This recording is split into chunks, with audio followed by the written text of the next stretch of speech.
Disabled man lost all hope. Then this happened.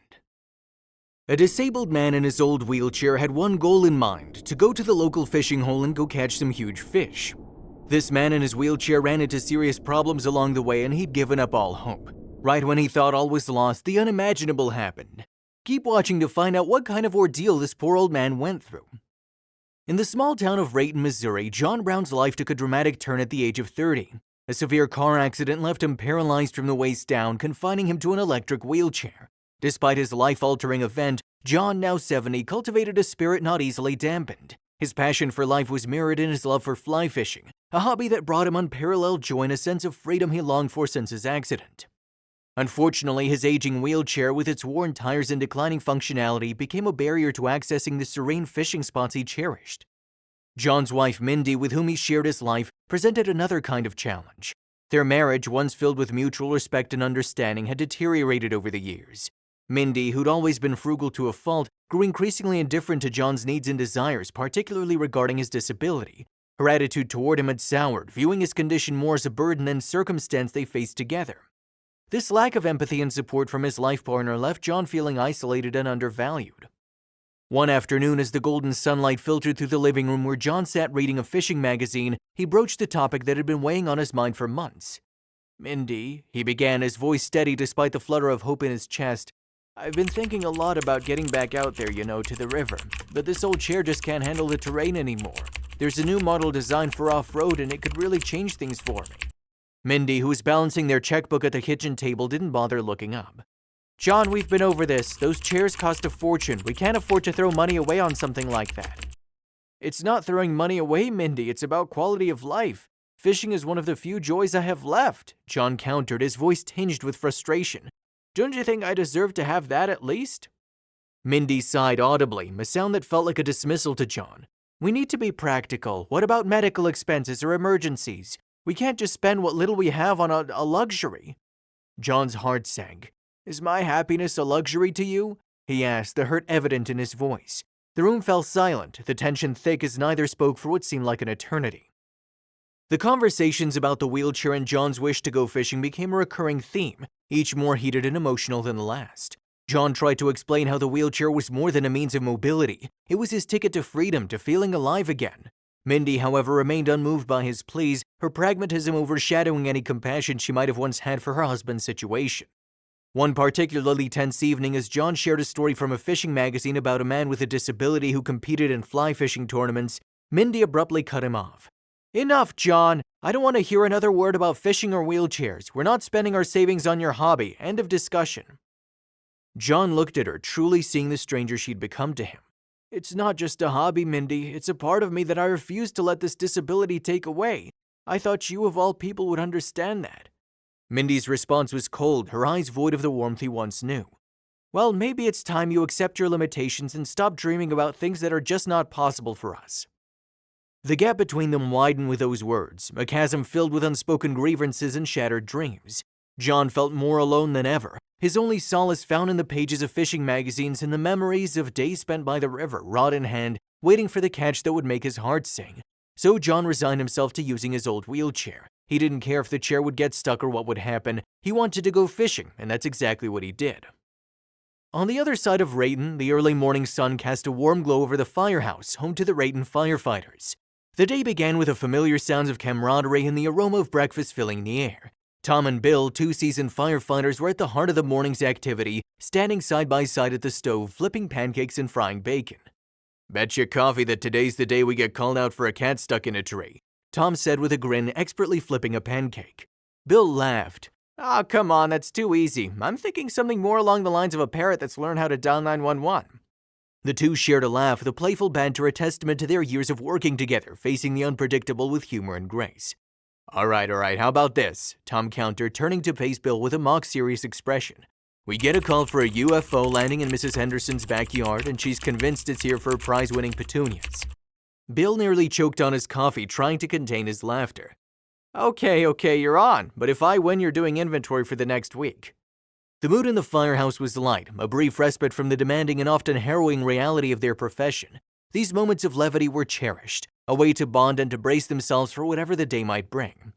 As they sat down to eat with the rest of the crew, the playful speculation continued. "Imagine getting a call to rescue a wedding ring from a drainpipe," mused one of the younger firefighters joining in. "Or a call about a monster in the lake that turns out to be a giant inflatable duck," added another, prompting a round of laughter. The conversation wasn't just about passing time, it was a ritual, a way to mentally prepare for the day ahead. In their line of work, the reality was that any call could come in, from the mundane to the bizarre, and they had to be ready for anything. As breakfast came to an end, the firefighters checked their gear, ensuring everything was in order for the day ahead. The atmosphere shifted, the playful banter giving way to a focused readiness.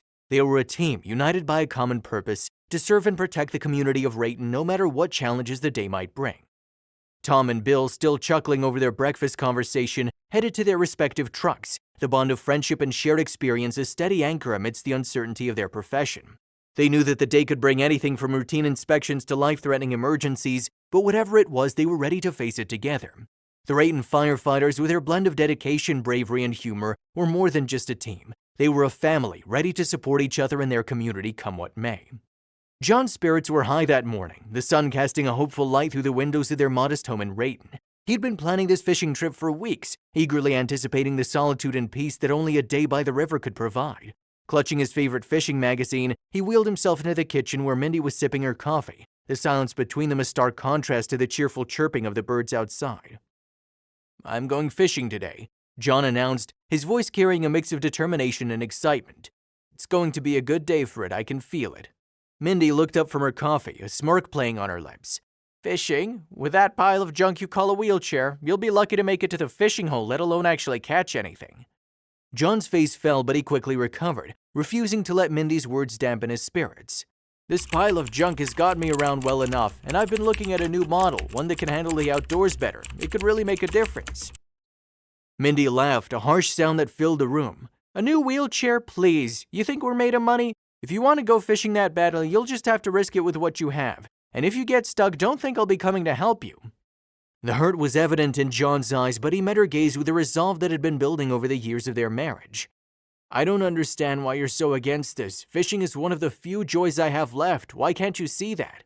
Mindy scoffed, standing up to clear her cup. "Because it's impractical, John. We have bills to pay, needs to meet. You're living in a dream world if you think we can afford to splurge on a new wheelchair just so you can play around in the river." "I'm not playing around," John retorted, his voice rising in frustration. "It's about feeling alive, like myself again. But you wouldn't understand that, would you? You've never understood." Mindy's expression hardened. "What I understand is reality, John. Maybe it's time you start dealing with it too. We can't afford your fantasies." The room was charged with tension, the years of unsaid grievances hanging heavy between them. John felt a mix of anger and desperation. "So that's it then. My happiness doesn't matter to you at all?" Mindy rolled her eyes, her patience wearing thin. "It's not about happiness, John. It's about survival. You need to start thinking with your head and not your heart." John could feel the anger boiling inside him, a volcano ready to erupt. "Well, maybe my heart is all I have left that's worth listening to," he shot back, his voice trembling with emotion. Mindy shook her head, dismissive. "Go then. Go on your little fishing trip, but when reality hits, don't say I didn't warn you." That was the final straw for John. Without another word, he began to gather his fishing gear, his movements clumsy with haste and frustration. He could feel Mindy's eyes on him, but he refused to look at her, focusing instead on the task at hand. As he struggled to attach his fishing rod holder to the back of his wheelchair, his hands shook with a mixture of anger and determination. This wasn't just about fishing anymore. It was a statement, a declaration of his independence and his refusal to let Mindy or his disability define what he could or couldn't do. With everything in place, John maneuvered his wheelchair towards the door, his heart pounding in his chest. He could feel the weight of Mindy's skepticism, her disbelief in his abilities, but it only fueled his resolve. As he crossed the threshold, leaving Mindy and her laughter behind, John felt a mix of fear and exhilaration. He was venturing into the unknown, risking his safety for a few hours of freedom and joy. But in that moment, as he faced the open road ahead, John Brown felt more alive than he had in years, determined to prove to Mindy and himself that his dreams were worth chasing no matter the cost. As John made his way to the local fishing hole, he could feel the battery of his electric wheelchair weakening with every mile. The roads were rough, more suited for vehicles with four-wheel drive than a wheelchair that had seen better days. Despite the challenges, John's determination did not waver. The thought of casting his line into the water, of feeling the tug of a fish, propelled him forward. "Today I'll go fishing," he murmured to himself, a mantra that kept his spirits high even as his wheelchair's battery indicator dipped dangerously low. Finally, after a journey that tested his resolve, John arrived at the fishing hole. It was a secluded spot known only to the locals, with a bank that was notoriously slippery. He paused at the edge, assessing the risk. The mud looked deceptively solid, but John knew better. His wheelchair, already on its last legs, lacked the necessary traction for such terrain. Still, the anger and frustration he felt towards Mindy, combined with his longing for a few hours of freedom, made him throw caution to the wind. Carefully, he maneuvered to the bank's edge and parked his wheelchair. For the next 5 hours, John was in his element. The outside world, with its limitations and challenges, faded away as he focused on the rhythm of casting and reeling in. The fish were biting, and by the end of the day, he'd caught over 10. It was without a doubt one of the best days he'd experienced in a long time. The sense of achievement, of proving to himself that he could still enjoy his passion, filled him with a joy he hadn't felt in years. But as the sun began to set, casting long shadows over the water, reality crept back in. John realized it was time to head home. He turned his wheelchair, only to find that the wheels had sunk into the mud. Panic set in as he tried to maneuver out of the sticky trap, but the more he tried, the deeper the wheels seemed to sink. Desperation took hold as he attempted various strategies to free himself, but it was no use. The wheelchair was firmly stuck. John's calls for help went unanswered. The isolation of the fishing hole, once a source of solace, now felt like a prison. As the sky darkened, a sense of vulnerability washed over him. He was alone, stuck, and unable to return home. The anger he'd felt towards Mindy turned into regret. He wished he had listened, wished he'd been more cautious. Tears began to stream down John's face, not just from the frustration of being stuck, but from the overwhelming sense of defeat. He had wanted to prove that he could overcome his limitations, but now he found himself in a situation that seemed insurmountable. The joy of the day's catch was forgotten, replaced by the fear of spending the night alone, trapped by the very obstacle he'd sought to conquer. As the night closed in, John felt more alone than he ever had. The sounds of the night amplified his fears, and he couldn't help but think of the dangers that lurked in the darkness.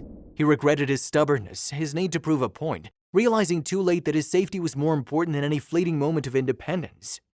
In that moment of despair, John understood the true cost of his pride. It wasn't just about the physical risk, but the emotional toll it took, not just on him, but on those who cared about him. He hoped for a miracle, for someone to find him before the night grew too cold or dark. He realized that sometimes the hardest thing to do was to admit that you need help, that being vulnerable wasn't a sign of weakness, but of strength. Tom and Bill, the seasoned firefighters from Rayton, were on their way back from a challenging house fire call. As they navigated the winding roads in their fire truck, they were caught up in a mix of exhaustion and satisfaction from a job well done. Their conversation, the debrief of the day's events, was abruptly interrupted when Tom, who was driving, spotted an unusual sight. "Hey Bill, check that out," Tom said, nodding toward the side of a road where a figure was frantically waving a fishing rod in the air. Bill squinted through the wheelchair. "Is that someone asking for help? Let's go see." Without hesitation, they pulled the truck over and quickly made their way down to the riverbank. There they found John, visibly upset and stuck in the mud with his electric wheelchair. "Looks like you got yourself in a bit of a pickle here," Tom said, trying to lighten the mood with a smile. John, relieved yet embarrassed, nodded. "I thought I could manage, but I guess I was wrong. My wheelchair's stuck and the battery's dead." "Don't worry, we'll get you out of here," Bill assured him, sizing up the situation. With a coordinated effort that spoke volumes of their experience working together in emergencies, Tom and Bill managed to lift John and his wheelchair out of the mud. They carried him about 50 feet to the road, a task made challenging by the weight of the wheelchair and the slippery ground. Once on solid ground, John couldn't help but express his gratitude. "Thank you both so much. I don't know what I would have done if you hadn't come along." "It's what we do," Bill said with a shrug. "But how are you going to get home? This thing isn't going anywhere." John's face fell. I hadn't thought that far ahead." Seeing the despair in John's eyes, Tom and Bill exchanged a look. Without needing to say a word, they reached a silent agreement. "Looks like we got a bit more to do then. We'll take turns pushing you home." The journey home was long and taxing, but the firefighters took it in stride, their sense of duty extending beyond the call of fire and rescue. As they pushed John over the 5 miles back to his house, they shared stories. John told them about his passion for fishing and how it had led him to this predicament. Tom and Bill shared tales of their own adventures and misadventures in the line of duty. The conversation turned emotional as John opened up about the challenges he faced daily, his recent argument with Mindy, and his stubborn determination to prove his independence. Tom and Bill listened, offering words of encouragement and understanding. "You're not alone," Bill said, his voice sincere. "Everyone needs help sometimes. It doesn't make you any less independent. It's knowing when to accept help that's important." By the time they reached John's house, a bond had formed among the 3 men, forged through an act of kindness and the shared stories along the way. John was overwhelmed with gratitude not just for the physical help, but the emotional support they'd provided. "Thank you, both of you. I can't tell you what this means to me. I was feeling pretty low today, but you've reminded me that there's still kindness in the world." Tom clapped John on the shoulder. Just remember, no more solo adventures to the fishing hole, okay? At least not without a fully charged battery. The laughter that followed was a testament to the unexpected friendship that had formed on an otherwise ordinary evening, proving once again that sometimes the most challenging moments bring out the best in humanity. If touching stories of camaraderie and altruism warm your heart, then stick around for much more like this.